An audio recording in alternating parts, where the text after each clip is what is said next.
Hello, everybody. Welcome to Planet FPL, the world where everything revolves around Fantasy Premier League. My name's Suj. And my name is James. It's at the middle of the blank double. This is like a real vortex of confusion. It's the blank double and we're in the middle. Yeah, and we've all been skipping points. You see what I did there already? Yeah. I saw it last night. My missus was criticising. She was like, how many times can you get it in? I was like, I don't know, might go skipping into work tomorrow. Wow. He's only scored one goal. Why are you so excited? Because it was very unexpected. Okay, fair play. Yeah, it's in the middle of the week. We've still got 2 games left to go. Arsenal, Everton, Liverpool, Wolves, which are on Wednesday night, and possibly one of the most important FPL weeks of the year, because as soon as the FA Cup games are out of the way, we might have a clear picture of what's happening for the rest of the season. And I know so many are on waiting on bated breath, James, for the kind of chip talk and everything that's going to be in the second half of this week.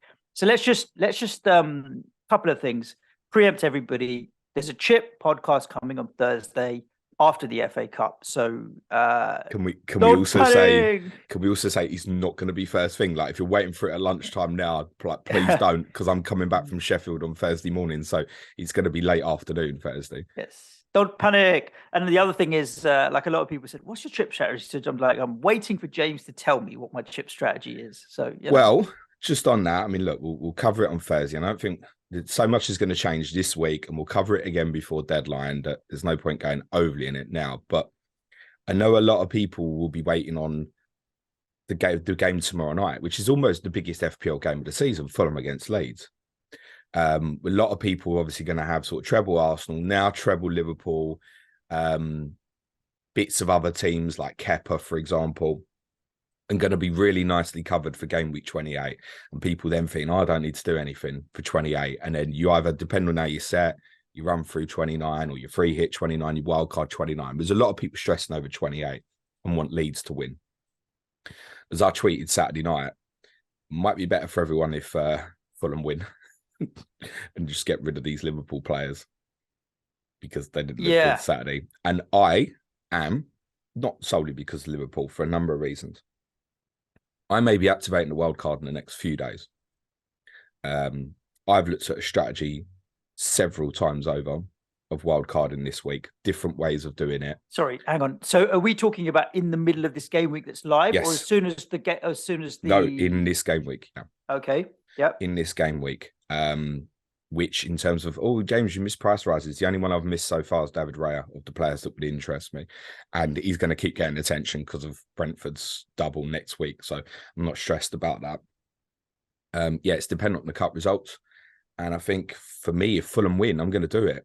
There's a few other things, even with Fulham lose, that I might do it. I think, like I say, if Leicester lost, it's going to push me into it, where it's just going to be the right thing for me, which I'll explain the possibility on that on Thursday. But basically, my team's landed now where it doesn't look good now. Gambled heavily on Liverpool, like many will. And I'm not going to sit here with regret, because there's a game to go yet, right? And they might go off on Wednesday night. But I need to shake this up. I'm not in good shape. There's loads of teams that need attacking, and I can't attack them all.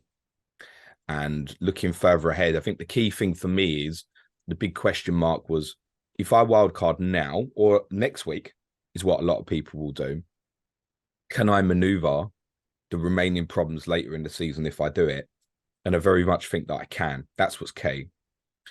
Because I think there's enough teams playing sort of 28 and 29 with a good double where I can maneuver it and then understand what's going to happen later in the season, subject to obviously what the cup results are this week is important. But yeah, my loose idea now would be wildcard 26 now, bench push 29, and probably free hit 32, which is going to be very unconventional to what a lot of people, because when you mention the idea of wildcarding now, people assume that you're going to free hit in 28.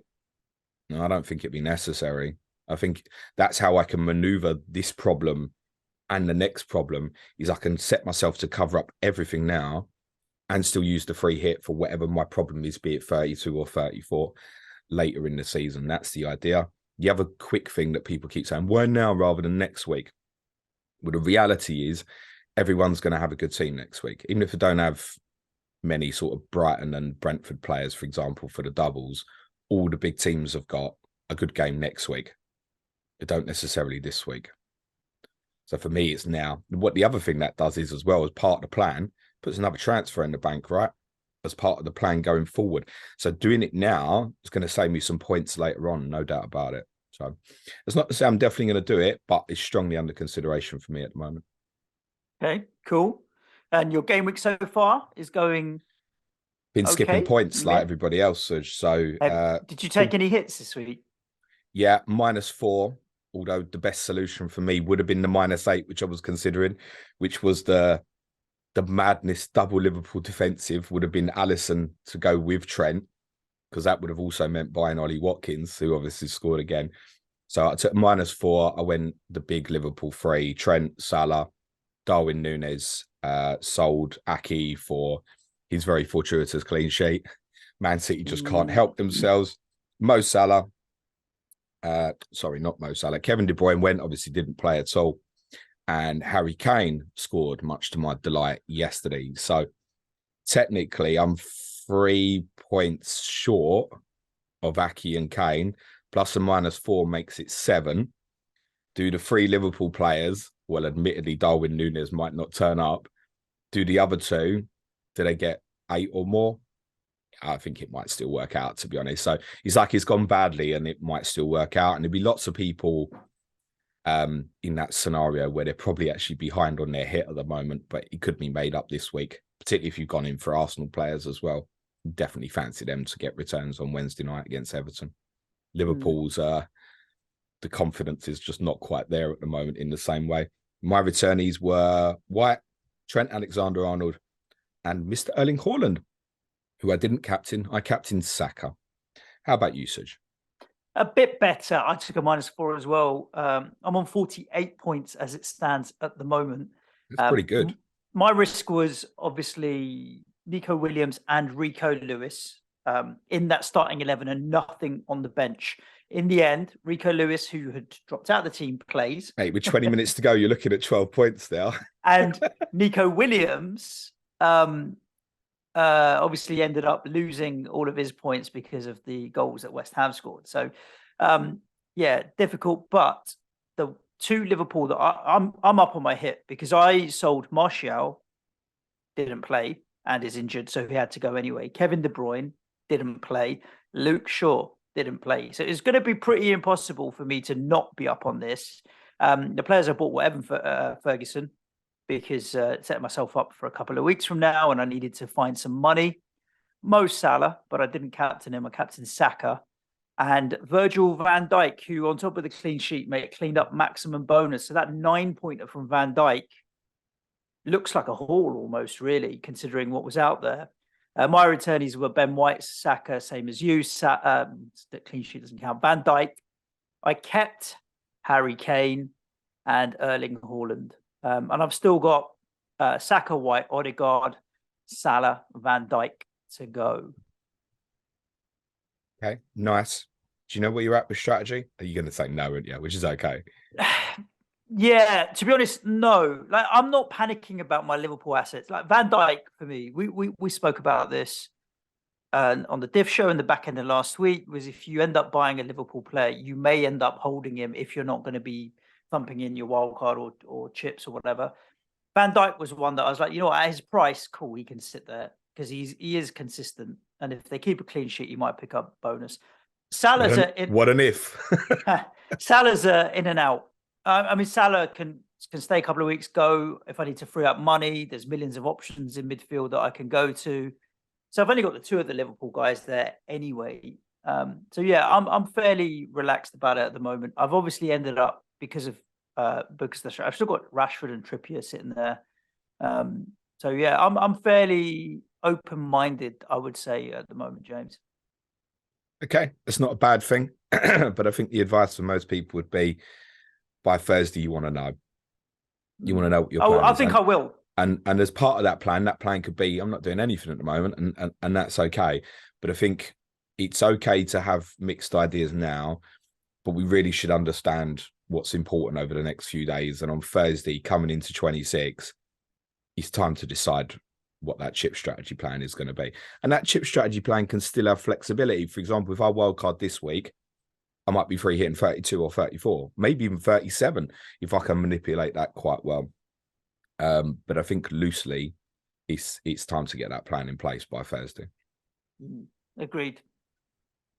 Cool. There was obviously one non-Premier League game this weekend in Manchester United beating Newcastle fairly comfortably in the end in the Carabao Cup. Newcastle did have a few chances and threatened, but Man United kind of that cutting edge and that ruthless quality when it really counted kind of shone through. Brighton and Brentford obviously did miss their games, but both have a double, not next week, but the week after, game week anyway. Yeah, next week.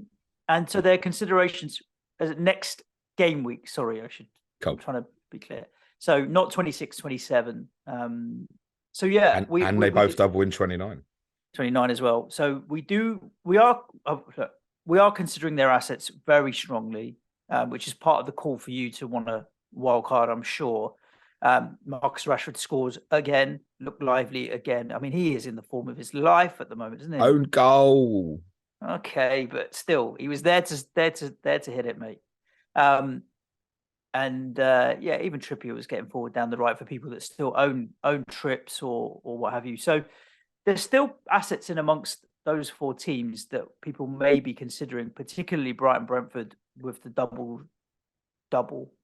Yeah, whatever. There's reason to potentially still invest in all four of these teams going forward, actually. Congratulations to our Manchester United listeners, obviously. And I think for the word for the Newcastle fans is probably what they already know is these days will come again. They've unbelievably lost their last 9 games at Wembley. Wow. But there will be a winning one there soon in the forthcoming years. I think we all know that's coming. The only thing I really want to say on the game is Casemiro, my goodness.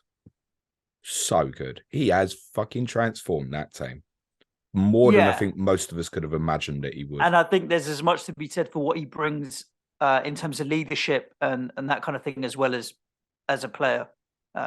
Just that know-how. I think that it flashed up on the screen at some point. Has he won 10 of his 12 finals or something like that? It's like just that winning mentality of we're going to win this, which has been lacking at Man United for a little while. His defensive off-the-ball understanding is elite, which shouldn't surprise us. But yeah, he is an even better player than I thought he was by quite a way, actually. United hold some interest, Manchester, because of this 27 fixture against Southampton, right? If you've come off Rashford now, you look at Rashford at home to Southampton, you think that's another potential captaincy, don't you? 28, they will only play if they lose to West Ham in the Cup and if Brighton lose to Stoke, so that's quite unlikely. But they do have a 29 double and a couple of nice fixtures afterwards as well. Everton, Nottingham Forest, 30 and 31. Newcastle obviously covered a blank in game week 28. They have their own double in 29, which includes another game against Manchester United. West Ham away is the other. And Brentford Brighton has said, obviously, both double in 27 and 29. I mean, if either of them do end up playing in 28, Brighton is obviously very unlikely. And so too is Brentford. But should Leicester wet the bed against Blackburn tomorrow night, then that would go ahead in 28. And if Brentford have got double, single, double over a really difficult period, that's absolutely steam in. I think the advice would probably be for most people, unless you're using chips, to cover through that period, just get 3 of them in, whatever it costs, because you're going to potentially have 3 extra fixtures over 3 consecutive game weeks, subject to what you're selling. So it'd be absolutely worth investing in that scenario. And if Leicester decide to have as little efforts on goal as they did against Arsenal, don't rule out that possibility. So Brentford, Brighton, right on radar. And I think many, particularly for those two teams, will be looking to invest this week. Who's on your mind, Suj? Ferguson, I think, offers great value up top. Just as Brighton specifically, Mitoma. Duncan and Stupinan are both now at the same price at 4.7. I'm torn between them. I think Estupiñán obviously for more attacking threat, Dunk for more reassuredness of starts. I'd probably go with Dunk if I'm honest with you over Estupiñán.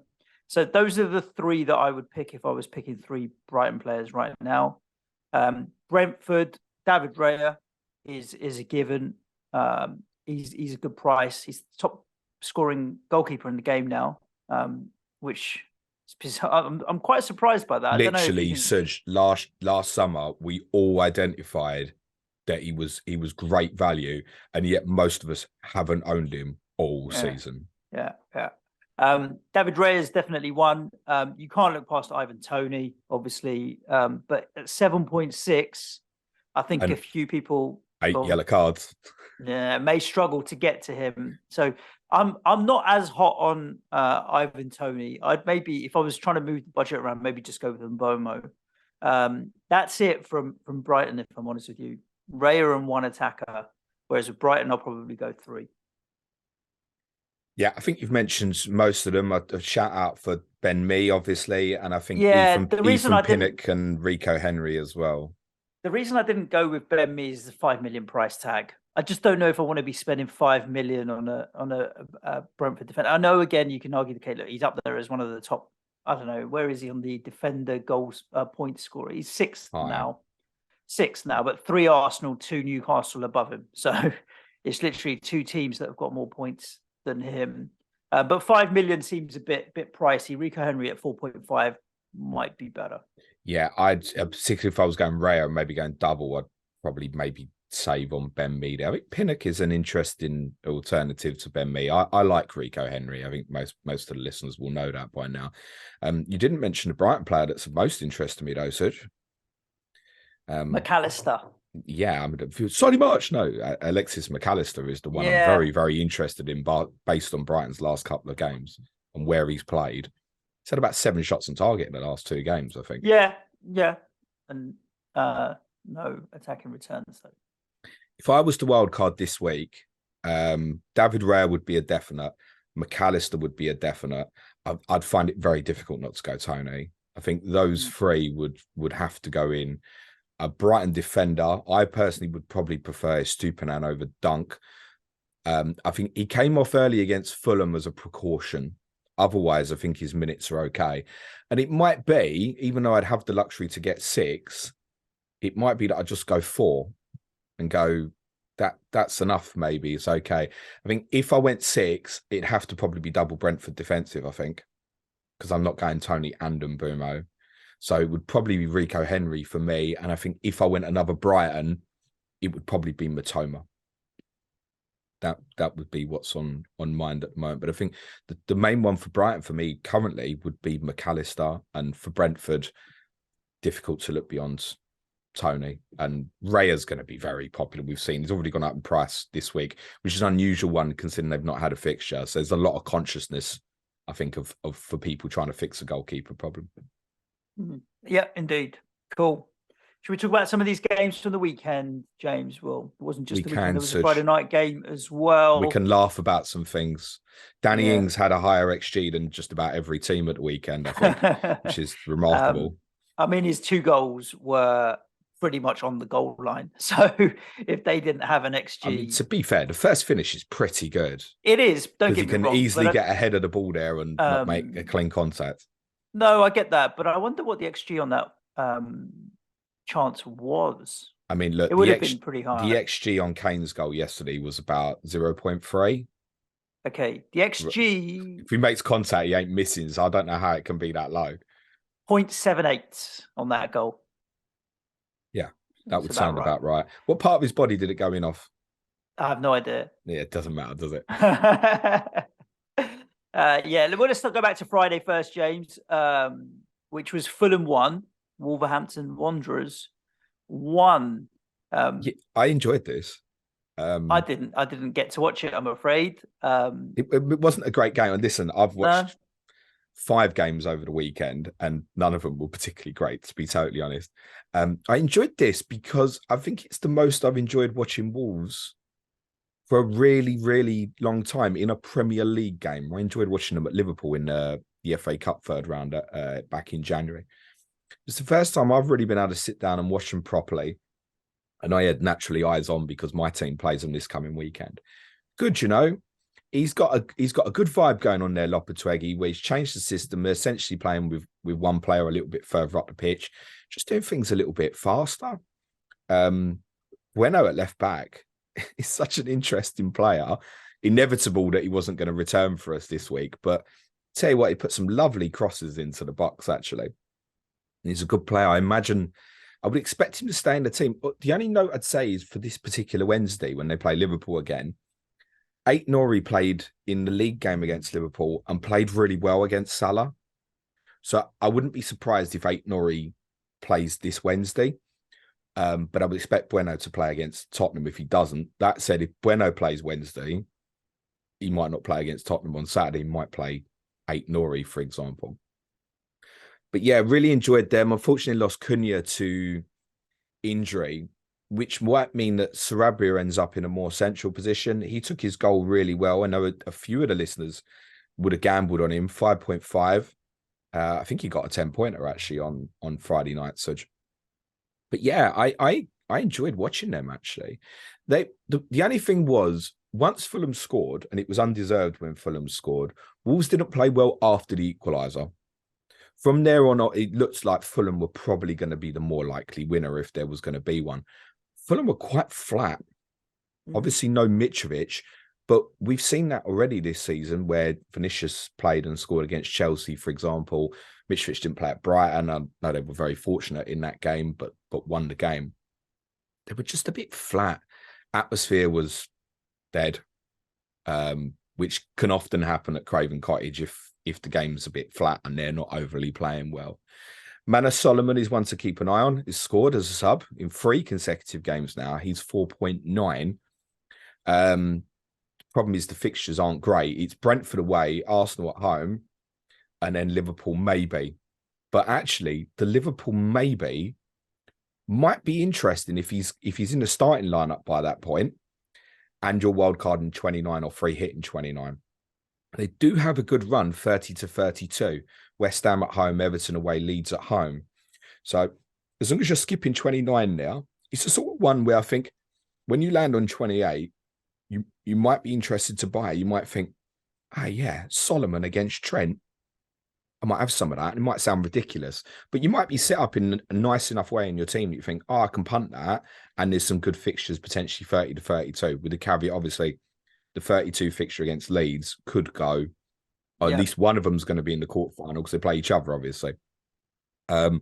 Otherwise, no real interest in Fulham, who this Mitrovic problem, it's got to go, kids. I'd literally, if you've still got him, then I don't know how you're probably holding him into this weekend with what's to come over the next few.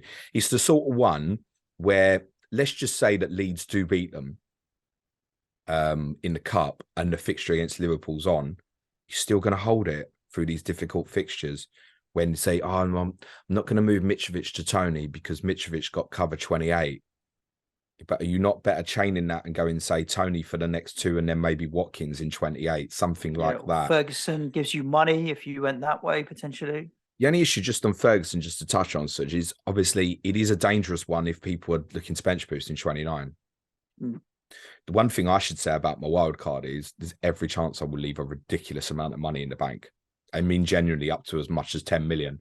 So I don't need to be taking a gamble on someone like Evan Ferguson. It's not to say that I won't, particularly, for example, if I heard, Danny Welbeck setback, he's out for a month, then yeah, I'm very interested in someone like Evan Ferguson, but I wouldn't need to do it for budget purposes. Other people may need to do so. Paulina and Mitrovic. I mean, this is very Sky focused, but I enjoyed selling those 2 bastards on Saturday so much. Mitrovic, listen, that's really harsh on Paulina because he's been brilliant in that format this year, mate. Yeah, and he's been crap in the last 3 or 4 weeks. Yeah, to be fair, it was selling Mitrovic was more of the joy, but the yellow card made it a very easy decision to sell Paulina. He basically made my decision easy. No hard feelings, and I'm sure I'm going to get him back at some point as well. But yeah, banned for 2 games now. Yeah, Paulina gets added to the Casado, Bentancur, Casemiro, James Madison. key players who suddenly going to miss games against Arsenal. You lucky fuckers. Is that why they're going to win the league? Is it? That's you're not bitter, are you? I am bitter. I am bitter about key players missing games. Listen, if Arsenal win the league, it's because they'll deserve to. You played Chelsea yesterday. Yeah. Without Kante, yeah.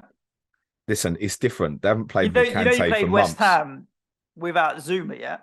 The same Zuma that you said always plays well against Kane.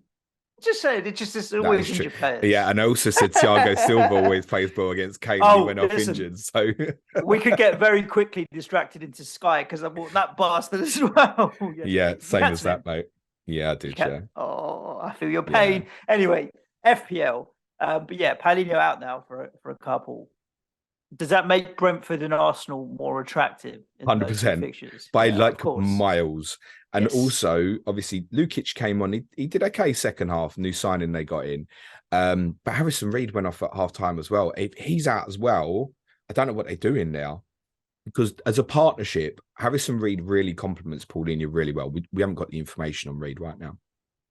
But little things like, with Brentford, you've got to deal with second balls quite a lot. Paulina is the best in the league, basically. He passed over 100 tackles won during that game on Friday night. It's so far in excess of any other player in this league. So you go, we talking about Paulina for it's not fantasy relevant. It absolutely is fantasy relevant because it's good news for Brentford and Arsenal assets for the next 2 weeks, respectively. Literally, just taking Paulina out makes that Arsenal fixture in 27 way more attractive for Arsenal.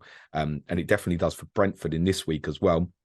It's the sort of thing that could influence whether you want to buy Brentford this week rather than next week, for example. So, yeah, that's a huge blow.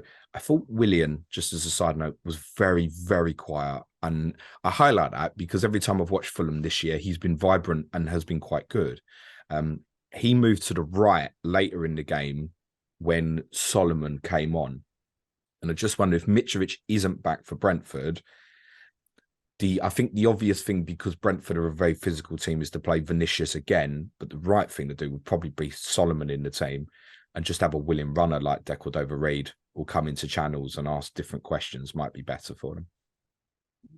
Everton 0, Villa 2. I didn't see this one coming. I think we're kind of fence sitting on this one, going 1-1. And backing Sean Dyche to have a solid defensive setup for Everton. Was where we were kind of sitting on the fence, perhaps, but Villa ended up winning 2-0. Yeah, I mean, it's worth saying Everton played well first half, should have been in front, and even in the start of the second half, did mad scramble on the line that Tyrone Mings hooked away, which would have gone down as a Maupay goal. Villa played well from the penalty moment and grew stronger later in the game. We shouldn't be surprised that Everton picked an unchanged team. We warned this was highly likely to happen. They've just lost, so it might change. But if they win at Arsenal, he'll pick the same team that probably wins at Arsenal, I should imagine, as long as it stays fit. They unfortunately will not be winning at Arsenal. I think we can be certain of that. Everton obviously do cover 28, but I think those who've gone in have gone in. There'll probably be a number of regretful. Why did it go for James Tarkowski this week? Loads. His ownership was massive, Suj. I think he was the third highest player that could impact my rank this week. I think I couldn't believe how high it was. But the price, mate, that's why. I understand. I understand and the double in front of people's eyes. The Sean Dyche factor, Everton slightly improving and winning the week before. I think all of these things ended up in people painting their own narrative and picking him up. Yeah, no. I'm not criticizing anyone for buying him. And listen, you just bench it now for most weeks going forward. And at that price, you can. And he'll cover you in 28. And actually, having a Sean Dyche defender as cover on the bench is pretty reasonable because I'm sure, they'll get a 0-0 away from home somewhere at some point this season. You'll be like, I didn't think they'd get anything in that game. I tell you what's scary for Everton, though, is the home games they've got left. Brentford, Tottenham, Fulham, Newcastle, Manchester City before they finish with Bournemouth. And you suspect that home form's going to be crucial as it was last year. Because even when you look at the away games, Forest, haven't lost at home since late September. I think they've got the longest unbeaten home record in the league now, I think, possibly. But they've got some very difficult home games coming up after Everton. They go to Forest, they go to Chelsea, they go to United, they go to Palace, they go to Leicester, they go to Brighton, they go to Wolves. And there was obviously a very good vibe about Everton after some decent home results. This one, now you look at their future fixtures and you think, I can't see where they win football matches. This is why they had to appoint someone like Sean Dyche, was to give them chance through these difficult run of fixtures, because if they just appointed the same sort of thing or left Lampard in charge, I would be sitting here extremely confident they'd go down. Now, at the moment, I'm only sitting here thinking, I think they'll go down. Their run of fixtures is bad. You could make a case that they don't have a green fixture till Bournemouth in 38. You could make that case. Yeah, and that's part to do with their form as well. Hasn't been good. We'll see how it unfolds. They were leapfrogged in the table, James, by Leeds, who won 1-0 at home to Southampton. Go on. Let's talk about Villa. There's no way I'm wildcarding without Villa. Because they cover you up? Yeah, they cover absolutely brilliant. They've obviously got good fixtures, 26, 27. Doubles. Yeah, double in 29, Suj. 29. Fine. Bournemouth at home 28. Okay, it's a difficult double, 29. Chelsea and Leicester away. But I think Mings at 4.3, and we should add the caveat, Diogo Carlos is fit, and he's going to take one of Mings or Konsa's place. I personally think it will be Konsa. Emi Buendia didn't start at the weekend. He's 5.7, came on and scored. I don't understand that choice of selection. I think he's been very good for them since Unai Emery come in. Ollie Watkins scored in 5 in a row.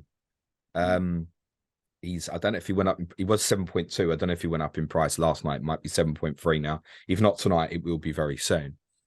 So there's a few Villa players there that are really interesting, actually, for me. What are their fixtures like either side of that?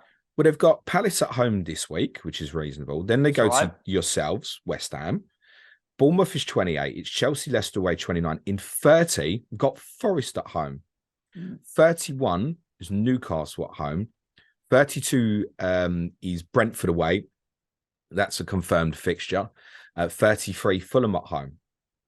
Yeah, it's a decent run, actually, to be fair. And even that Chelsea away fixture is down as a red. That's a debatable one at the moment, isn't it, really? So they've got, you're right, they've got a consistent, long, decent run here, Villa. So yeah, maybe definitely people should be looking at some of them. They're a very interesting one for people who are potentially looking to wildcard this week. I mean, if you're wildcarding this week, you're going to have some Villa in there, I think, or at least the strategy plan to say, right, I'm going these 2 Brentford players to Villa in 28, for example. There's going to be some sort of plan there, I should imagine. What I would say, though, on Villa, and I'm aware of this myself, is there will be inconsistencies in their results. I think we've already seen it. And the reality is they haven't got a huge amount to play for, which also makes me kind of more interested in those offensive players. I think Buendia, even though he didn't start the weekend, I imagine he'll come back in the team. I think he's very interesting. He might even be one that enables another move for people this week. You know, you said, I don't know if everyone can get to Tony. You know, maybe dropping down from your 6.5 to a Buendia this week might be the sort of thing that enables it. I think that's an interesting move. Again, it comes with a caveat of, it depends what people are doing with their strategy, right? If you're free hitting in 28, that just literally makes Villa far less attractive, because there's every chance you're setting up to bench boost in 29. We'd have to be honest and say Chelsea away, Leicester away is not the best of it. But would I fancy Ollie Watkins in 2 games to potentially score in that double game week? Possibly say yes. So Villa right on radar for me. Okay. So Leeds won, Southampton 0. The battle of the managerless clubs became the battle of the new manager clubs. Javi Gracia is back in the Premier League. I don't even know, was he allowed to take charge? There was all the work permit stuff, wasn't there? Yeah, he got it all through, got through in the end on Friday. And Ruben Celis has been given the gig until the end of the year. Interesting that a lot of the Saints fans that I'd heard on phone-ins and just over the weekend on general bits and pieces were happy with Ruben Celis being given the appointment till the end of the year, even in spite of this defeat against Leeds. It was a case of give the guy a chance because he deserves a chance, forget this one defeat. And look, they look like they're getting cut adrift a bit. So it might be a case of it's too late, but let's start building for next season for them. Javi Gracia, you know what? I liked him at Watford. I thought he had something about him, and he's come in there and they've won their first home game. Maybe he'll get him out of it. He may do. He may do. You only generally hear good things about him. I mean, the fact that he survived as Watford manager for more than 3 months normally bodes quite well. Was he about 18 months there, isn't it? That's like 18 years at Watford. Took him to a cup final, mate. Exactly that. So got battered, but still, that can happen to anyone. He didn't change the wheel massively at the weekend. The one real change was Aronson coming into the team, which meant Somerville came off the bench and replaced our man Nonso right on the hour mark. And he managed to get another booking for when he wasn't even on the pitch. So you know that? Really? Second week running, he got a booking when he was not even on the pitch, because I think he ran on the pitch when they scored. I think. My man needs to have less Haribo or something. He's on the sugar rush and just running on. Maybe. I think just on him that situation could change. I know he's a dynamite little player, but the fact that Gracia took him off at 0-0 with half hour to go suggests there's something there that he wasn't happy with. And I've got a professor didn't watch this game. And Andy Martin said to me, he said, please don't watch it. It was fucking terrible. I said, all right, mate, I won't waste my time. So I don't know how much we'll learn from Leeds at the weekend, but you've got Ruter apparently came on and did really well when he came on. You got Somerville, you got Sinistera still to come back. You got Aronson, you got Harrison. So he's one, I think, if you're relying on it for 28, if Leeds playing that game week, possibly becomes a little bit dodgy. He's also the sort of one, I think, at the moment, if people are looking to wildcard, people will think, oh, they double in 29. Forest at home's the second fixture. I'm really interested. He's a good one for a bench boost. He potentially is. He's also a potential problem. And for me, I don't think he'd be coming with me on the wild card. As much as I like him as a player, actually arguably more likely to look at one defensively. All of them across the back line a 4.5 from the weekend start. Junior Firpo, although scored, definitely wouldn't consider. Pascal Struijk hasn't played since a concussion issue at Manchester United a couple of weeks ago and has complained that he still doesn't feel right, which Leeds are obviously going to have to tread very, very carefully with. So he could get a run, Firpo. Just know that actually defensively he's sloppy as. Centre-backs, it's probably going to be Vober and Koch now going forward. And Ayling looks like he's got almost permanent favouritism over Christensen. I think Vober's still, we mentioned this when they had the 22 double. He's the one I'd punt because he looks like he's capable of being a potential threat from set pieces. But it's largely an avoid, as is Southampton, despite 27 double, because they probably won't play in 28. That needs Tottenham and Southampton both to lose in the cup this week. And although it's a sticky fixture for my team at Sheffield United, you wouldn't think that Southampton would lose at home to League Two Grimsby, but it is the FA Cup. Shit can happen. Shout out to FPL Mariner if he's listening. And they don't double 29, and then they've got City 30. So unless you know that you're coming off, i.e. perhaps your wild card in 29, despite the 27 double, which starts with a fixture away to Manchester United, they're probably going to be quite difficult to pick up. One interesting point on them, though, unlike Everton, their remaining home fixtures, there's a few decent ones in there. Bournemouth, Palace, Leicester this weekend. They're going to be really, really important. But as you said, they're cut adrift now. They're 4 points away, aren't they? So even if they win, that's bad. Once you know you're in that position, even if we win this weekend, we're still in the relegation zone. Yeah, there is a danger of them getting cut off. If they have a bad result against Leicester and other teams have got additional fixtures over the coming weeks, it may begin to fall that way for them. It's frustrating because last week when they won, so did Bournemouth, so did Everton. This week, so Leeds won, West Ham won. So it's a struggle for everyone down the bottom because even we're not managing to break away from the relegation dogfight despite only one defeat in 5. But it's frustrating when everyone else is doing well as well. Even when you win, you're like, not even made up any ground here. Sellers did pick the same team that won at Chelsea, and I thought he might. I think that will probably change now that they've lost. Romain Perraud is 4.1. I'm not suggesting anyone goes there, but it might be one maybe to keep an eye on for perhaps not even now, but maybe even later in the season, possibly. I couldn't see me doing anything other than gambling James Ward-Prowse. And I think even if I was to wildcard this week, I'm probably going to skip that. I think the fact that I've got Manchester United away as the first part of that double. And I know Ward-Prowse doesn't particularly matter with the fixtures, but I know I need to sell him straight afterwards. So it'll probably be a skip for me. Leicester 0, Arsenal 1. From all accounts and what I've seen of this, it was pretty routine for Arsenal, to be honest. But it's funny because we talked previously when Trossard joined Arsenal about how Gabriel Martinelli's minutes might get curtailed because Trossard's now there in the squad. The debate was you could keep Martinelli because if someone's going to play through the middle, it might be him. But it wasn't at the start of this, was it? And Ketcher drops out and Trossard's the one that plays through the middle. Martinelli does keep his place, but then the goal comes from the opposite. In terms of Trossard left, Martinelli crossover through. So, it's a funny one there. That's this Trossard Martinelli thing, and then Nketiah dropping out. I was ready to buy Nketiah in Sky, for example. He's not in the team. I'm not going to buy him. Interesting. But Arsenal clearly deserved to win. Could have had obviously the Trossard finish for the disallowed goal because Ben White clearly holding. That should have been disallowed. Well, the thing is, he's holding his arm. It's a nonsense.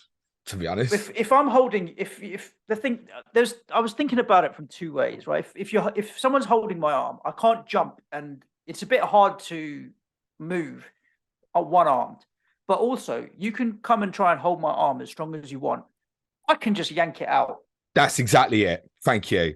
There's not a lot you can do to hold my arm unless you okay, I've done a bit of jiu-jitsu now. I could probably lock it in to an extent, but then that's really arm locking your arm. And he wasn't doing that. He was just holding it. If he wanted to, he could have pulled his arm out, in my opinion. Absolutely. I agree with that. And if Ward pushes him away even, is it going to be a penalty? No. Because even if say White fell over like a sack of shit, they go, well, actually, he had to get away because he was being pulled. And if they managed to pick this up, they definitely weren't going to pick that up and give a penalty, were they? So, and he wasn't saving it anyway.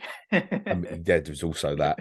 But I did think, I was thinking, I'm sure every other goalkeeper here would exactly what you said, yank their arm away and get away with it. I just thought it was really something interesting. I was out Saturday, and a few people were tagging me, saying, "Oh, this is perfect use of VAR and stuff." And I was thinking, "Oh, well, that's good." And I saw the clip, and I was thinking, "Fuck me, that's really really soft, honestly." So if it had been the other way round, and I realised White doesn't need to use his hand, but if Ward is holding White, is it a penalty? Probably not. No, never. I don't think it would be. Never. No. Sorry. Where does it say in the rules of football that goalkeepers are treated differently? Now, we know that they do get treated differently, in the right? spirit of the game, James, always. And I get that. Yeah. Listen, because VAR is in the spirit of the game. No, VAR is treated as a matter of fact. So, yeah, no, I thought that was ridiculously soft. Great spot. Great. But then I presume you're giving a penalty at every corner, therefore. So, yeah. It's mad. Anyway, whatever. Arsenal well deserved to win. They weren't at their best, but they didn't have to be. Leicester City with one of the lowest XGs you will ever see in a Premier League match. Depends on where you look. Either 0.01 or 0.02. They had one shot from Keenan Dewsbury Hall, which was from about 30 yards. That was it. So, again, I didn't see a lot of this game, but either Leicester were pretty impotent or Arsenal were very good defensively. Looking at the statistics from the game suggests me it probably went down a pattern that was very similar to when Leicester played at home to Manchester City, a game I did see earlier in the season. Arsenal had 66% of the ball, right? It's 2/3 basically. And in that game against City, Leicester just set off really deep, looking for counter-attack opportunities, and they didn't have them. And it looks like they didn't have them in this particular game. In that game against City, because City can't help themselves, Leicester had a little bit of an onslaught towards the end. It looks like against Arsenal, they couldn't do it. I did warn a few weeks ago with Arsenal that we might see fewer goals in their games. Just because the focus of mentality now, it's not... The style is obviously important to them. I got a philosophy, it's fine. But right now, if I said to an Arsenal fan, You're going to win 1-0 against Everton on Wednesday, and you're going to win 1-0 against Bournemouth on Saturday. They'd take it. They'd take it all day long. They'd take it. All day long. Yeah. And I don't think they will win those 2 games 1-0. And probably on the face of it, I'm probably going to captain Saka again against Bournemouth on Saturday in game week 26, as long as I feel confident that he's going to start, basically. It's probably him or the big Norwegian at home to Newcastle. And I think fixture-wise, considering what I saw again from Bournemouth at the weekend, there's every chance I'd want to go with Saka. So it's a balancing act. But I think probably the main message from that would be I wouldn't be surprised if there's more clean sheets coming for Arsenal. These next fixtures coming up are so good. Bournemouth at home, Fulham away, which has already identified because of Paulina, is now a much easier fixture. Palace at home, Leeds at home. Part of my strategy for wildcard, Suj, people say, if you're wildcarding now, you're going without Arsenal then, so don't double 29. No. Yeah. I'm still going with 3 of them. I wouldn't necessarily bench boost with 3 of them in 29, but yeah, I would still have some Arsenal for Leeds at home. My take at the moment would probably be, I'd probably be in a position where I wildcarded with 3. And I think right now that would probably be for me, if I was into bench boost 29, would be Saka, Odegaard, probably Gabriel. Just for security of minutes that will probably be needed 28, 29. Remember, they're about to rejoin, obviously, the Europa League over this next period. And I've got a challenging tie against Sporting Lisbon, although 1 they will expect to win.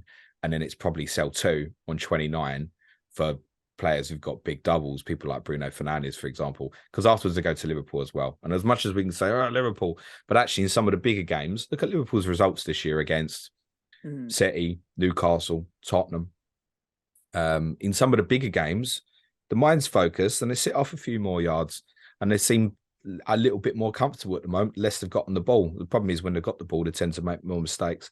Leicester, I'm also very interested in for this potential wild card if it happens. Good fixture this weekend at Southampton.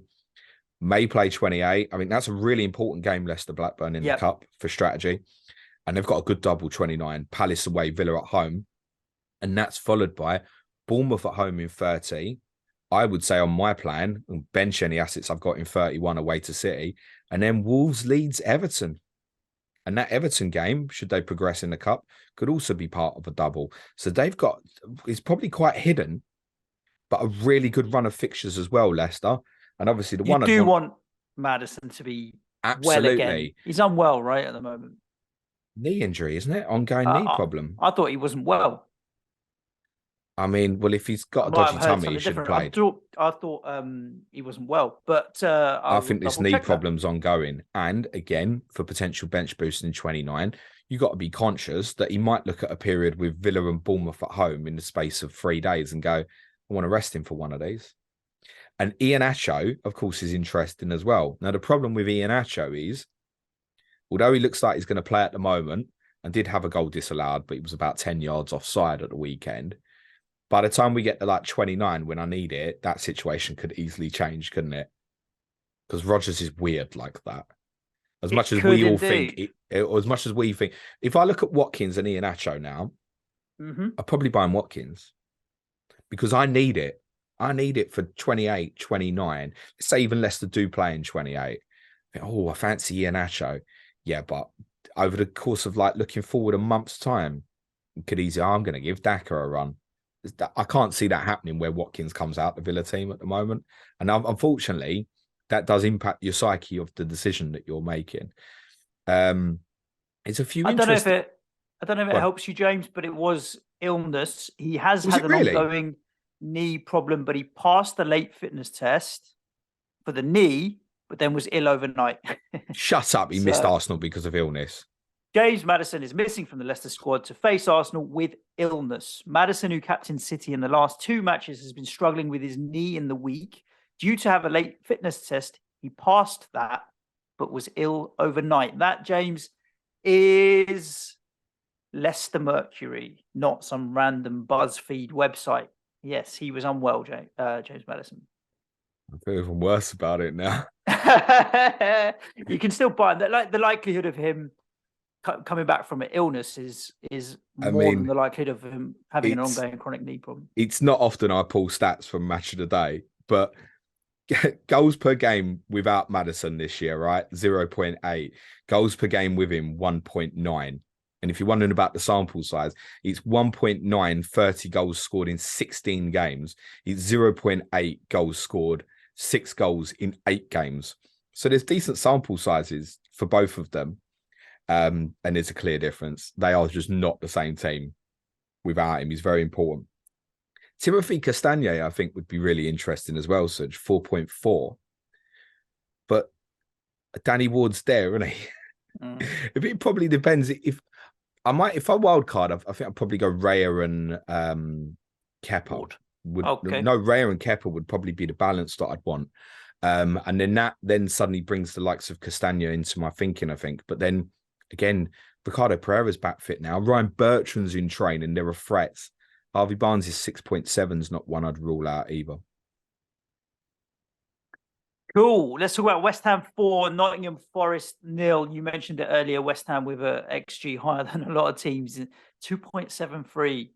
And Forest barely getting to 0.42. Comfortable win in the end, to be honest with you. It was a 15-minute spell, 4 goals go in, and they collapsed like a I was going to say, was it that? Did they just collapse? Well, the game had been that way throughout. Like when I saw the starting lineup, I was happy, obviously, because he's gone to a back 4, which means you get an extra attacker on the pitch, which we needed to do to take the game to Forest.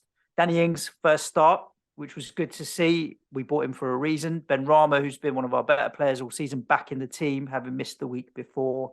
Paqueta has been kind of injury prone a little bit, but he was fit enough to get into the team again as well. Interesting that Creswell still was on the sidelines. Ben Johnson played at left back.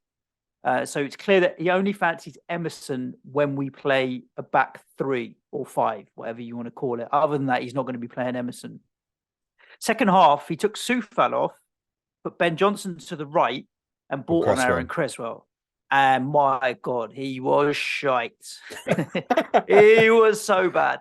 It misplaced passes, positionally all over the place. Yeah, he had a bad first 10, 15 minutes when it kind of settled down. But at that point, we'd scored a couple of goals and it got a little bit easier. But he looked like a deer in the headlights, did Aaron Creswell. But yeah, it took the game to Forest.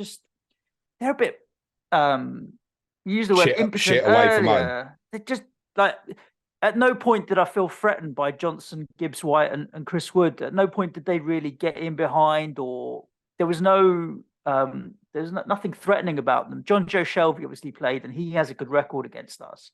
And is a bit of a hate figure at West Ham, just because he always seems to want to score against us and play against us. But he couldn't really get them going. It was fairly comfortable. I think Navas, he's a goalkeeper that you don't look at and you think, how are we going to get past him today? You know, he's not particularly imposing. Dean Henderson's quite imposing. He's not the world's best, but I do. Not sure I agree with that comment. I don't know. He's big and tall, right? So he can pull out good saves from distance. Dean Henderson. Navas just didn't have that. Didn't we have the stat with Dean Henderson? We kept getting beat from long range like every week for a while. I'm sure we did. Was it like 5 games in a row he conceded a goal from outside the box? I'm not early sure. In the season. I'm biased with the game that we had against them early in the season, where he pulled off a number of good saves, and you're like, oh, this guy's fair. A pet thorn in our side. First half was well, look, scored 4 goals, hit the woodwork twice, had a number of other good chances. Forest just had a few efforts from distance. But yeah, it was a good routine home win. 4-0 might be a bit generous. 3-0 wouldn't be. And I came away from it thinking, all right, fine. But it wasn't it was second gear, third gear type stuff, James, if I'm honest with you. Yeah, I think you nailed on the head what my thinking was in relation to Emerson, who might be a player that people were carrying into the week. It's like, oh shit. Brighton away, you might go back to back 5, possibly, and therefore he might play. But then it's Brighton away, you probably aren't starting him anyway. And then it's Villa at home, it might be back to a back 4. That might be, and we have had this with Moyes where he's flip-flop before, and you've got some difficult fixes kind of matched in with a few, let's say, winnable fixtures in between and stuff. So Yeah, I mean, West Ham wouldn't be a consideration for me at the moment defensively. I can't see where I'd go unless you can talk me into one of the offensive ones, or you can tell me that Lucas Fabianski's out for a couple of months and I should go for Areola. He walked off the pitch as opposed to being stretched off or carried off. He walked off the pitch. Areola came on there was huge cheers when he came on as sub, which was really bizarre. I think most people want him a goal now, Suj. Yeah. I didn't expect that, I'll be honest with you. If you get news, then maybe Areola is definitely worth it. I don't even know what price he is in FPL because he started the season at I think 4. he's 4.3, I think. Okay, it's dropped a little. But if you know Fabi's out for a long time, you can look at it. I still don't think it'd be the one you'd pick. You've got Brighton, Newcastle, Arsenal, Liverpool, United, City still to go at various points. Your 29 double is interesting though, Suj. Southampton at home and Newcastle at home. Very interesting because it's 2 home games, bottom line. Yeah. And the Newcastle game will be the tougher one, but it's midweek under the lights. I think it'll be, if there's some good momentum built before then, we could if we beat Aston Villa, we beat Southampton, we've got some good momentum. I think that'll be a good game. Danny Ings falls far more into the Iheanacho line of thinking than Ollie Watkins for me, in the sense I'd need Danny Ings fit in a month. Like, do I want to go down this route now? Plus, by then, Schumacher probably back up to full fitness. Antonio's still there as well. Would be a dangerous one. Talk to me about Mr. Bowen, Suj. Because money's not, if I wildcard this, money's not going to be a problem. His price is almost be irrelevant. Much better. Getting on the ball, I don't know. You've got to really take this with we were playing an average Forest, but getting some shots off, just the link up play between everybody. Paqueta was like creative. I wouldn't call him flary, but it felt a bit like that. Ben Rama felt a bit more creative. It felt like there was a kind of better energy amongst them. And Bowen is not quite flair like Ben Rama and Paqueta, but he's direct and he gives an attacking outlet. He's getting better. Had a few shots from distance. Obviously, hit the post from distance. I think he got assist for one of the goals. No, that was he assisted Ings' first goal. Bowen, so, sorry. Yeah, he's getting better slowly and surely. Okay, you haven't convinced me. Fine. No, it's not there for me either. And I would like the thing that Danny Ings does that Schumacher and Antonio don't is his movement is just way better. He's so much more mobile. He'll get around the pitch so much more than the others will. Like with his first goal, he starts the move and then he gets to the end into the box to finish it off. I just don't see Antonio getting into that position to be there to finish it off. He's just better at that. I can see he's likely to stay in the team. And even if Schumacher's fit, the Europa Conference League starts again next week. We've got 2 back-to-back. I mean, we've got Larnaca and Cyprus. If we don't go through that, then that's sackable for Moyes, to be honest with you. So I mean, it's completely pressure off after this, isn't it?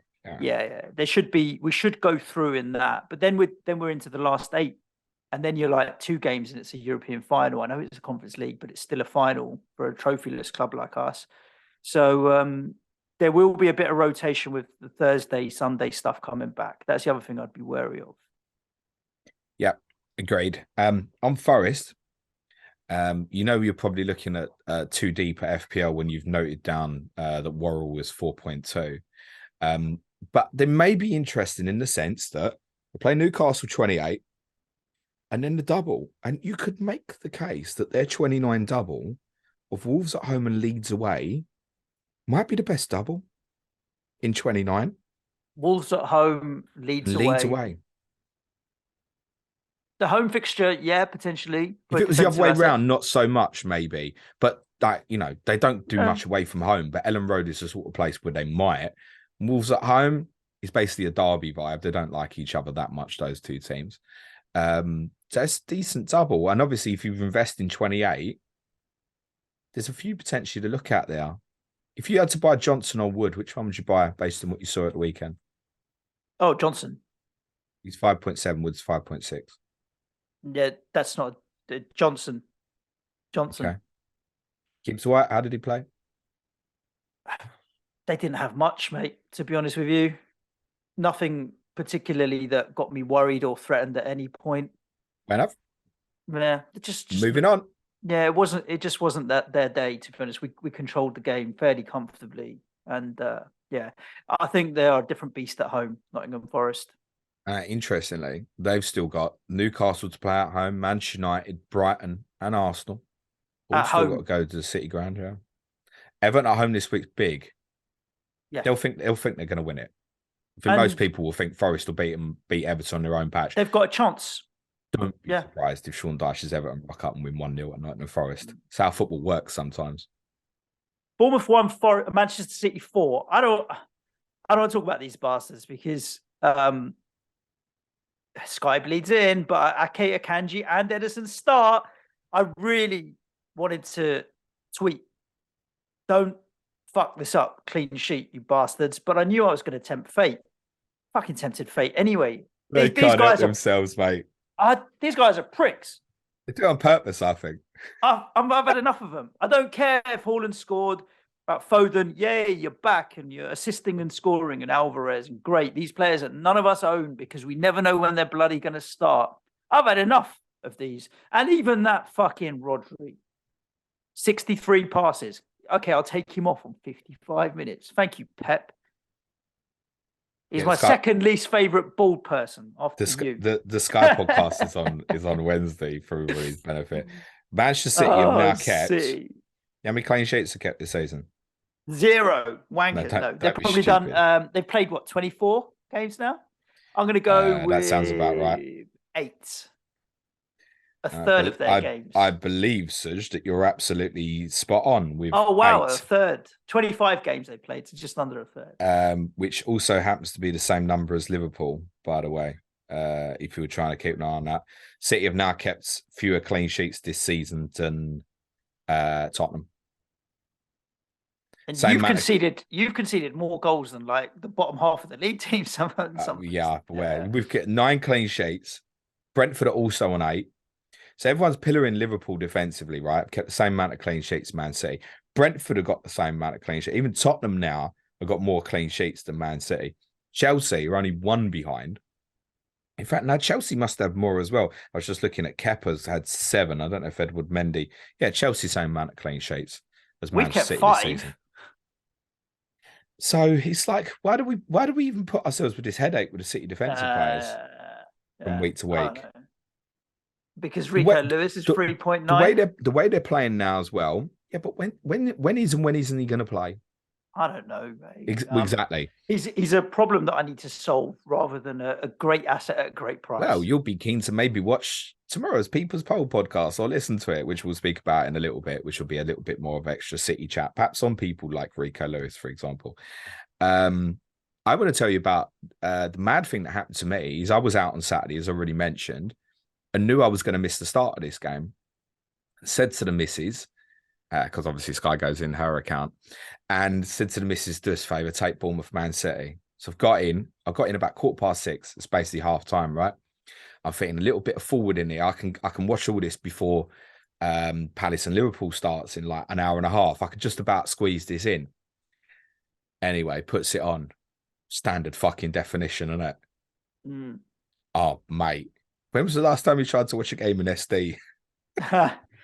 Regularly, because I of course. stream them. No, it gives you the choice of like Ultra HD as well, but sometimes it's a bit. Mate, I went and stood. It does my brain. If you walk into a pub and it's like, I haven't got HD, you're like, oh my God, what are you doing? I went and stood near the kitchen because it made the picture look better. Oh, wow. So brutally bad. They obviously managed to take the second half in HD and catch up. They can't help themselves, see. Mahrez and KDB obviously benched. KDB wasn't a huge surprise. I warned on the streams on Friday that I thought Bournemouth would go to about 5. And if Pep thought the same, there was every chance that Alvarez would play instead. Grealish has now started the last 7 in the league, Such. How many FPL points over that period? 15. I mean, that would be woefully bad, wouldn't it? Yeah. 27. Okay. He's still not anything to write home about. It's just under 4 a game. Yeah. I wouldn't call it bad, But for someone starting 7 games in a row, an attacking player for Man City, if I went to buy him in FPL, I think I'd be looking for a bit more than that. Yeah, I think so. So yeah, it needs more returns before it becomes interesting. City, of course, unlikely to play in 28. Definitely no double in 29. If I wildcard Suj, I think the big man's going. Haaland, yeah. I'm going to go against it. Yeah, I think, which I don't advise anybody else to do. But that's my plan. If I do that, then obviously I'd default into captain Saka this week. But I think that's probably the choice. If I decide I'm going Saka this week anyway, if I wildcard, what am I keeping him for? I'm not captain 27 either. I think it'd be Rashford or Tony as it stands at the moment. 28 probably won't play. 29 just a single. Buying back in 30. That would be my plan right now. Do you think a lot of people will move him on in terms of value? He might lose a little bit. No, I think he's brutally difficult to sell. Hmm. You've seen it again at the weekend, right? Doesn't have to do much. Goal and assist, decent return. He only, he didn't play the whole game. Maybe there was even more for him.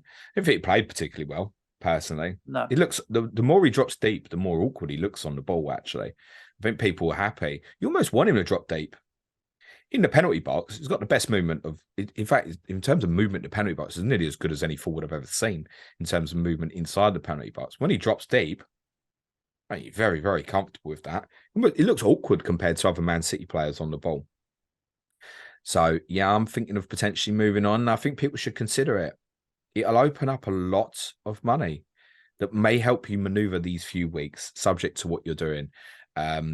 But I completely understand why no one. It's not like, look, Liverpool home in 29 as a single fixture. Can he still do well? Could I bench boost with Haaland? Yeah, of course I could, for example. But I think there's a reasonable gamble that I'd like to take here. Okay. If I wildcard this week. Just cut the notes on Bournemouth. Obviously, I said they moved to 5-4-1.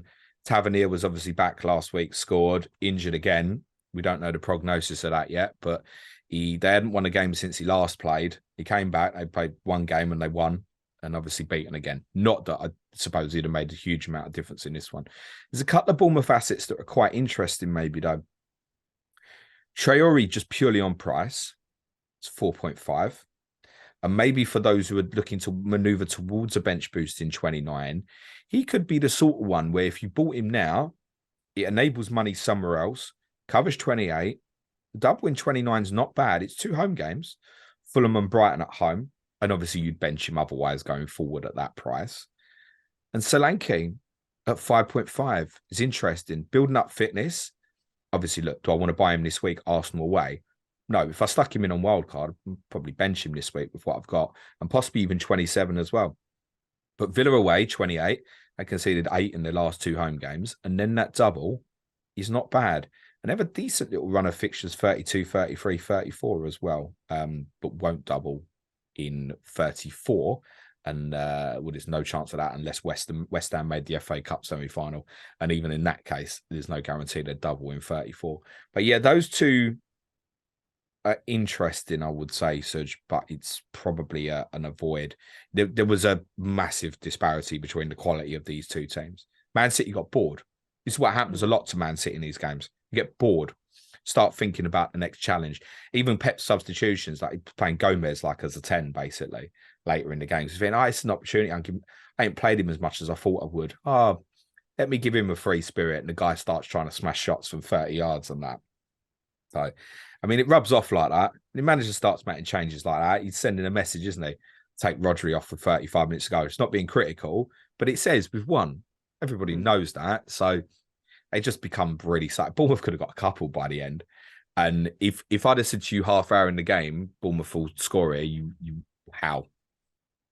Because it's just as big a difference in quality as I've seen in the Premier League game this season in that first half. Just couldn't lay a glove on them, Bournemouth. Talking about no goals or no opportunity to score goals, Crystal Palace 0, Liverpool 0. The XG in this was 0.7 versus 0.9 for Liverpool. It was like most of the games at the weekend, low XGs everywhere. But Liverpool had 2 big chances, missed them. Palace had 3 big chances and missed them. What are Liverpool's 2 big chances? I think I don't know. Gakpo I'm won telling second you half, what maybe. Sofa scores telling me, James. But if there's 5 big chances, all missed between them, yet they neither could muster an XG over 1. How does that make sense? I don't know. I don't know. what it says that the quality of the shots was crap, or just dull I game. think it's Defending possibly. was good. I mean, I don't know what the chance was on the XG on Mateta's chance where he hit the bar, but literally, if he hits the target, he cannot miss because Alisson's drawn himself out of position to try and help Trent. He's literally just got to keep it down. He scores. I wouldn't say it's open goal because he's having to hit it before it's come across his body, but any lower, Alisson physically cannot save it. So, I'd mentioned earlier the Harry Kane one, right? Harry Kane's XG on that goal against Chelsea yesterday is like 0.3. All he literally had to do was make contact with it. So what are you telling me? Is a 2/3 chance that Harry Kane's not going to make contact with it? That's wrong for me. The XG on that is an example, should be higher, but there you go. Listen, I'm sure these models will improve massively over time. It's not mean to be massively critical of XG. It's just to say certain things like I mentioned last week about Martinelli. Someone will draw up a stat next week and go, Martinelli's XG over the last 3 has been this versus Odegaard, for example. Yeah, because he had a fucking 0.98 against Villa, for example, right? So you have to just factor these sort of things into your thinking, that's all. Liverpool weren't good, I'm afraid to tell you again. And to be honest, Palace's 2 biggest chances that fell to Mateta were both through unforced errors by Trent. Real problems in the midfield area. I think if they'd have played any other team that had confidence going forward, they'd have got beat. There's a few players in that Palace team look frightened of their own shadows offensively. Jeffrey Schlupp, unfortunately, looked like he was quite happy to be taken off quite late in the game because I think he was losing confidence in his own ability, where he had chances to take his man on one and decided not to and stuff. I can't understand Eze not playing. It's beyond me. I know most Palace fans would play Edouard over Mateta as well. Zaha was close, apparently, and him being back could be an interesting kind of wild card punt for 27. Should note their double is Man City at home and the big rivalry. Can't call it a derby, I've been told now. So the rivalry game against Brighton. So it's a difficult double for Palace. But they do cover 28 as well. At least that's an easy fixture as well. Arsenal away. It's obviously not. The only one who really looked like could take the game to Liverpool was Elise. Would I go and buy him now in FPL? No, not really. I'd be arguably more likely to look at a defensive one, maybe. Joaquin Anderson's back fit is 4.5. Gay's 4.4. The reason I say that is, obviously, if I wildcard now, it's not just for Christmas, is it? It's till the end of the season. I can't wildcard again. And someone like Anderson, they have Leicester at home in 29, so it's not a terrible single game week fixture. Their fixture run, you look at them fixtures to the end of the season from 29 to 38. I mean, it's an unbelievable run of fixtures that they have. That's why I've always been confident if they get sucked in, they'll get out. And it's worth saying, considering this difficult run of fixtures they've had during this period, they've not lost many. I mean, it's 1 in 6 and drawn all the rest. Drew with Newcastle, drew with Liverpool, drew obviously at Brentford, they conceded a late leveler last week. So, I mean, there's 2 clean sheets there. Could have been 1 more. And the tighter they are, the more they're always a difficult team to play against. I always say you have to get the second goal, for example. But I don't think they had the self-belief to believe that they could beat Liverpool, who themselves missed the chaos of Mr. Chaos, Darwin Núñez. It's noticeable when he doesn't play, you know. Just a bit flat. Bo hit the bar with a decent effort in the second half. Gakpo underwhelmed, really. The midfield 3 was a problem. Had to take Keita off at half-time before he got sent off, basically. Fabinho was unrecognisable to the player that I'd been watching the last few years, unfortunately. Elliott came on, tried to create, but wasn't great, to be honest. And the definitely vulnerabilities remain there for Liverpool. It's 3 Premier League clean sheets in a row. I'm not sure I can tell you how. I think the XG conceded over those 3 games is around about 6. So we have had a period where we said, Liverpool may be underperforming their XG stats going forward. Right now, they're overperforming them defensively. And look, it could be with games coming up, Wolves at home this week, obviously.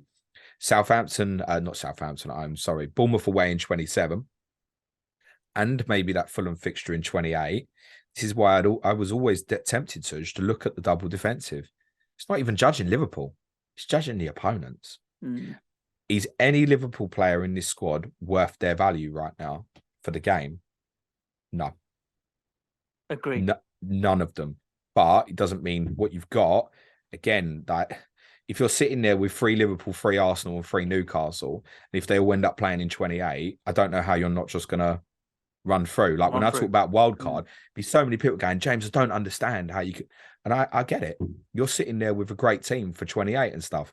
I'm sitting here with maybe not a bad team for 28. And if Liverpool if Liverpool play in 28, then I'm probably carrying through to 28 as well, because I'm not sure I can justify going early. But I'll tell you what, I'd want to get rid of stuff very, very quickly. It'd probably be wildcard 29 for me, which I'm not sure I love. And therefore, am I just better off doing it now? So, listen, don't be sitting there with regret for the give Liverpool gamble, right? As Late Rise always says, put yourself in a position to be lucky. I'm not saying he advised to get Liverpool players, but he probably did. And there's still a game to go. Last but not least, Tottenham, Chelsea. This from the stats, James, doesn't come across as a particularly exciting encounter. day out. I told you that. Three shots on target for Spurs, 2 for Chelsea. Low XG again, neither clocking over 1. I've someone in the office who's a season ticket holder, mate. Not you, was saying that Chelsea were not that good at all. And in the end, you took it quite comfortably 2-0 on paper. I'll talk about Tottenham first for a change, because I think it's probably more to discuss about Chelsea. I did say that I thought they'd beat us, Suj. I also said that I thought it would be 1-0 either way. I did not factor in Oliver Skipp trying to do what he did. Did do what he did from 25 yards, 20 seconds into the second half, which Enzo Fernandez saves. He takes the ball out of Kepa's hands basically after Kepa saves a shot from Emerson. And I understand why he did it. Was where he cleared it to was actually probably the biggest failing. But then you're not expecting Skipp to hit it like that. And Kepa, who used to have a really big problem with saving long range efforts, I think he does get a little bit blinded by Koulibaly. Should he tip it over? Yeah, he should. But I do think he saw it very, very late, and that would have had an impact on his ability to save it. Very surprisingly for Tottenham, unchanged team. And this week, it was, I know he got the man of the match against West Ham, but it was much better for Ben Davies at left wing back this week. And Ivan Perisic owners, for those who are still on, should take significant note of that. It's probably now sell, unfortunately. One note on it, though, Eric Dyer suspended for the Champions League game against Milan, which probably means Davis will go back to left-sided centre-back, but then it means, I guess, that Perisic plays against Milan, so that makes Perisic even more of a danger for these Wolves and Forest games either side. Personally, I'd like to see him try Emerson at right-sided centre-back and play Pedro Porro at right wing-back, but I think that's a Tottenham conversation, which I partly did last week and may do again this week. Richarlison started again. And I did say, Suj, that I thought he's almost better set up for games like this, where he can be the arsehole that he is, because he is. He's a. We know if he doesn't play for your team, he's the sort of player that really pisses you off, and I can understand that. And he was a nuisance, and I think he is more suited to games like this. I think Son will come back in, but it might be that Richarlison's getting a little bit of a run here now, and Sonny can be the super sub again. If you've got Sonny, it's probably a bin as well now, isn't it? It's 3 consecutive clean sheets in a row for Tottenham at home. On paper, difficult fixtures in City, West Ham and Chelsea. And I had West Ham in there because it is a London derby and mad shit happens with that game in the past. So that's pretty promising. But even despite it being Wolves and Forest next, I just feel like people will look at priorities elsewhere. Dyer's suspension against Milan means that as long as he's fit, he will absolutely certainly play against Wolves and Forest. So if you are looking for something for 2 weeks, I don't think that's a bad bet if you just need it to cover for short term. We're highly unlikely to play in 28.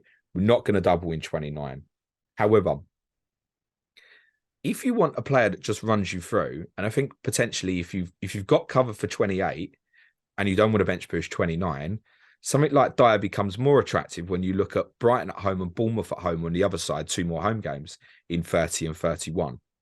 So there should be a consciousness of Tottenham players, I think, dependent on your circumstances. But also, I don't believe anybody's going to really go down that route. You know, are you going to, Kane scored against Chelsea. Most of you own. Great. But there is a decision to make. There is a decision to make subject to what you're doing with chips. Are you even? So for those who are free hitting in 2028, for example, are you comfortable having a player of that value who's got Everton away in 29 as a single fixture? Do you justify it by saying, well, there's 2 more home games afterwards? Remember, with Harry, home and away doesn't matter so much. So there's a decision for people to make, which I made the decision to sell the week just gone. Others are going to need to make that decision. And keeping Tottenham players, despite actually there being a good group of fixtures, is awkward because they don't cover the important bits. 28 and the 29 double.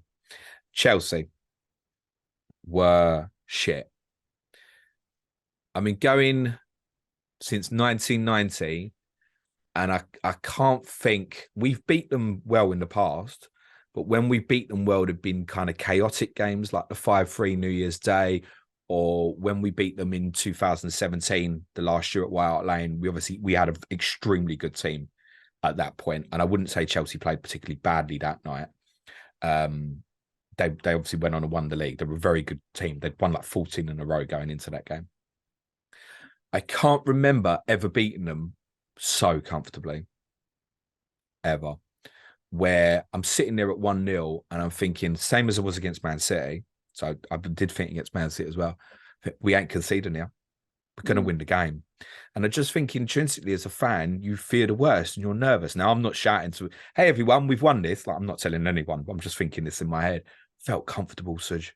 Never felt like they were going to score at any point in the game, despite having some brilliant attacking talent. Okay, sure, they're missing a natural number 9, but if the delivery is good for Havertz, he's decent in the air. We know he's obviously good on the floor. Felix started the game really well. Did this weird kind of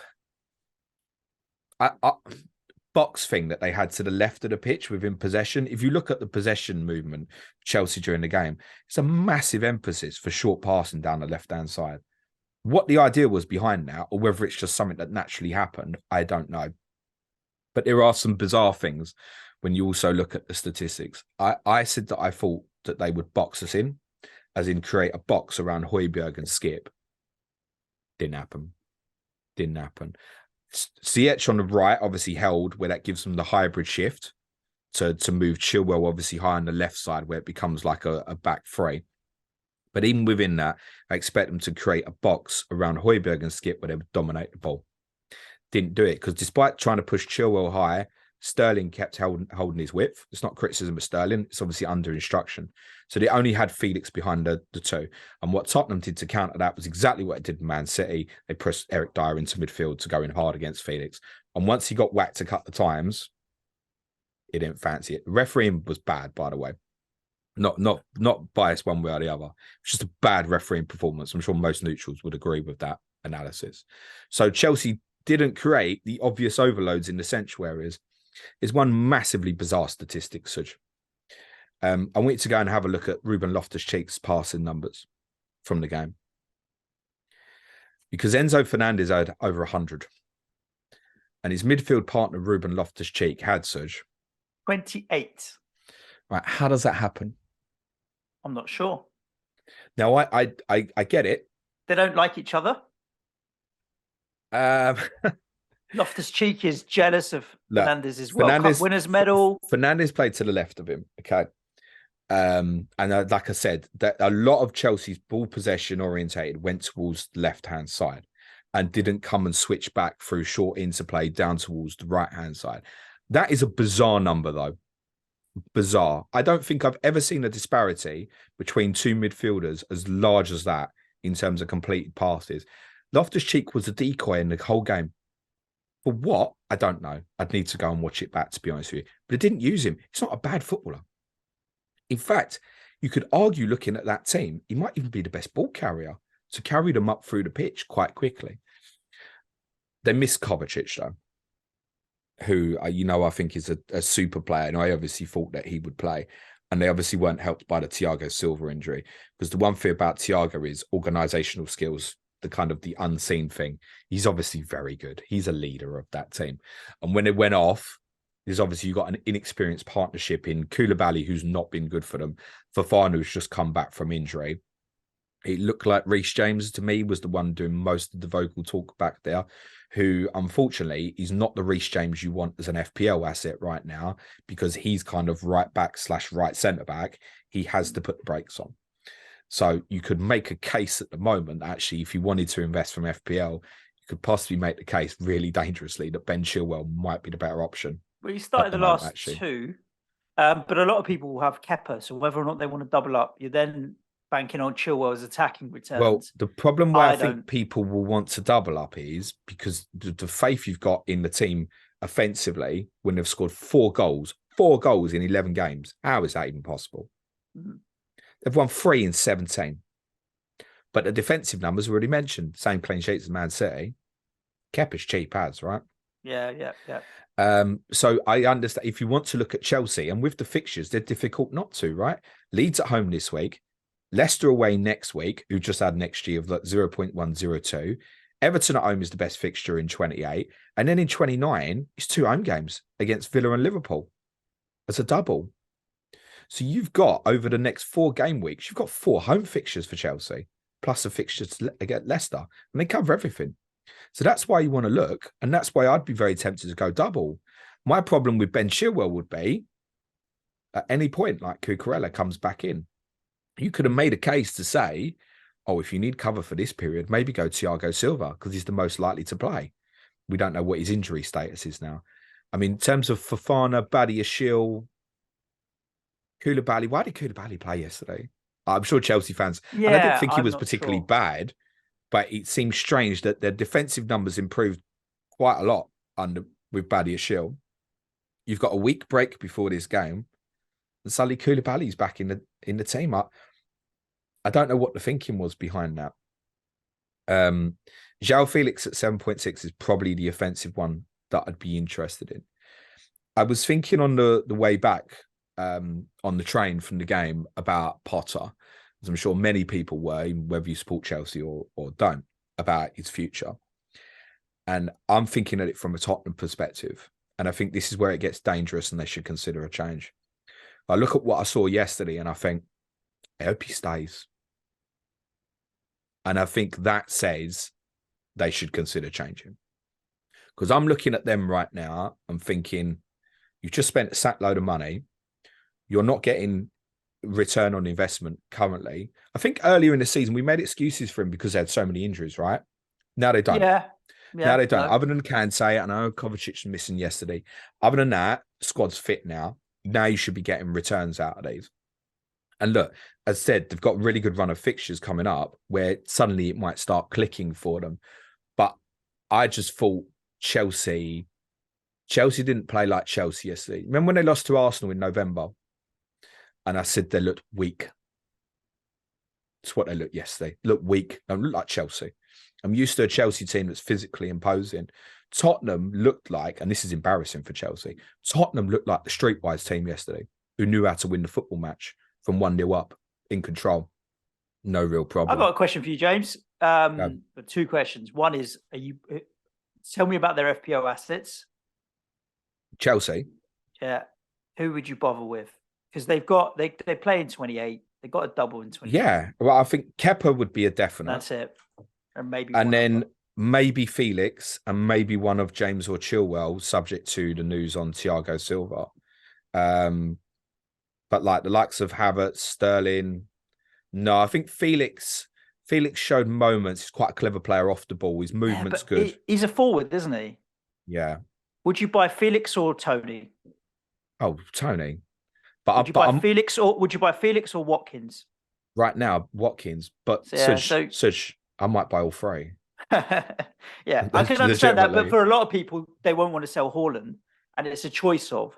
And I think that point that Tony and Watkins are better, give or take a couple of pips, same price as Felix says a fair amount at the moment.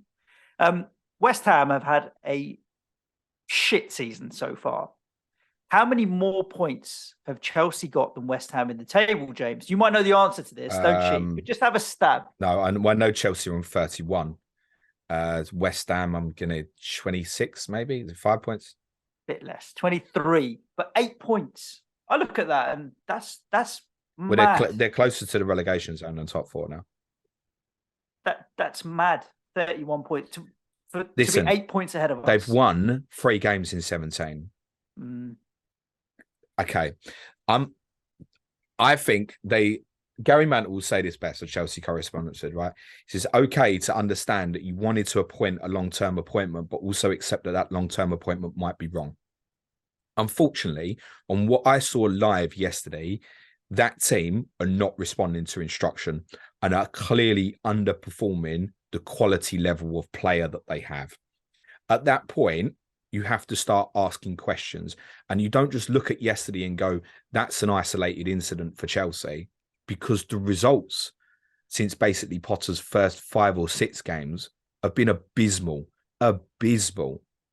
So I'm not sure that they should necessarily change now, but I think they should seriously monitor this over the next couple of weeks between now and perhaps the April fixtures and see how they get on against Leeds at home, Leicester away, Everton at home, and obviously the second leg against Dortmund.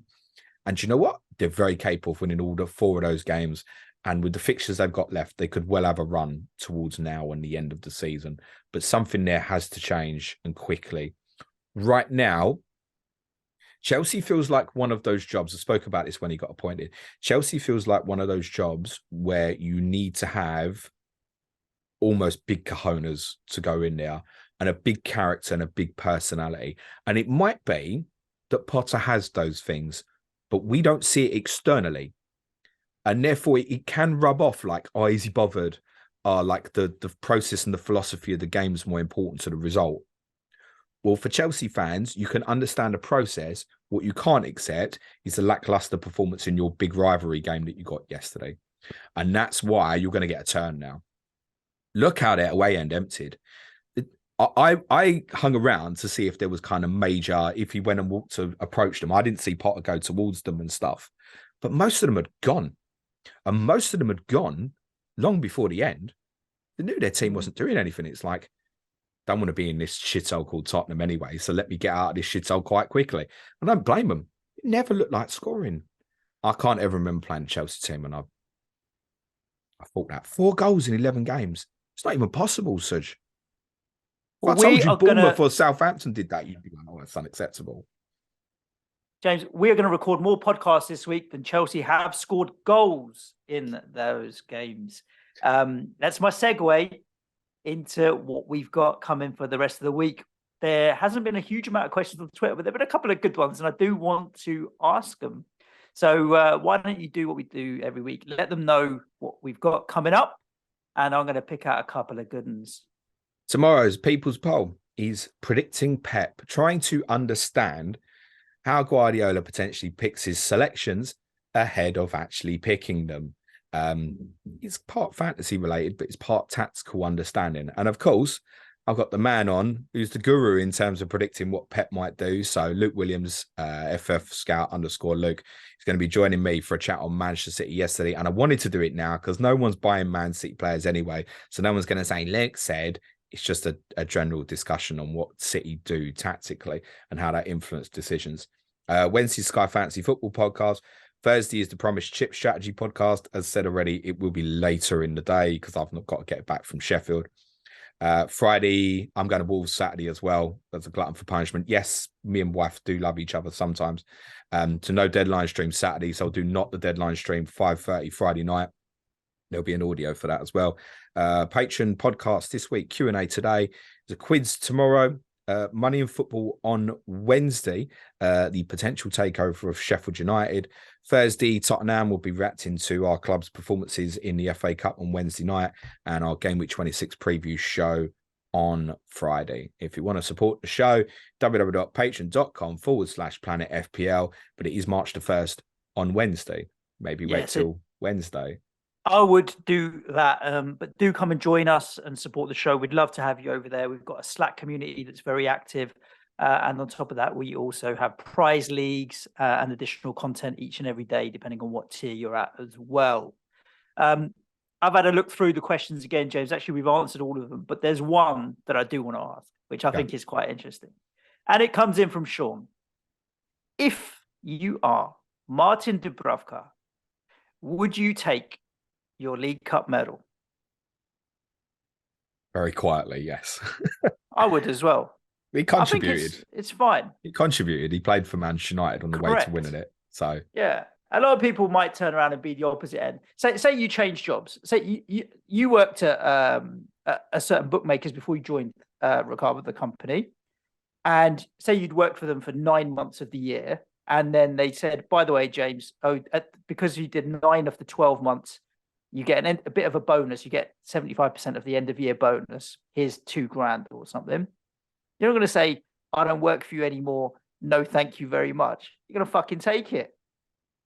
I tell you, in the 11 years that I worked for that company, I think I got one bonus and it was probably about 20 quid. Yeah. But the point being, you take it. And I think most people would. Like, he's contributed to it. He played. It's not like he was on the bench. Yeah, right? no, he actually started games as well. Yeah. If he was on the bench, I think I would actually, if I hadn't played a single minute, I'd probably actually think a little bit differently. But if I played and was part of the team, then I would take that medal, and I would. He may have even. I mean, I think Newcastle partially recalled him because obviously at the time they were in, and you could argue they still are, in competition with Manchester United in the league. Yeah. If Dubravka had been on loan from another club, maybe he would have even played the final, where he'd been playing in the rounds beforehand. I don't know. Yeah, cool. And that, James, is a wrap for this episode. As James has mentioned, back at you tomorrow with the People's Poll that has been voted for. I recommend listening in because Luke is always a great guest on Planet FPL. Other than that, though, stay safe, look after yourselves. It's still only 8/11 of the way through the game. We've got 6 or 7 players to go who are all going to flop, aren't they? Panic! Stay safe, look after yourselves. Ciao for now. Ollie, Skip. Be nice to each other, everyone. Cue music, please, man child.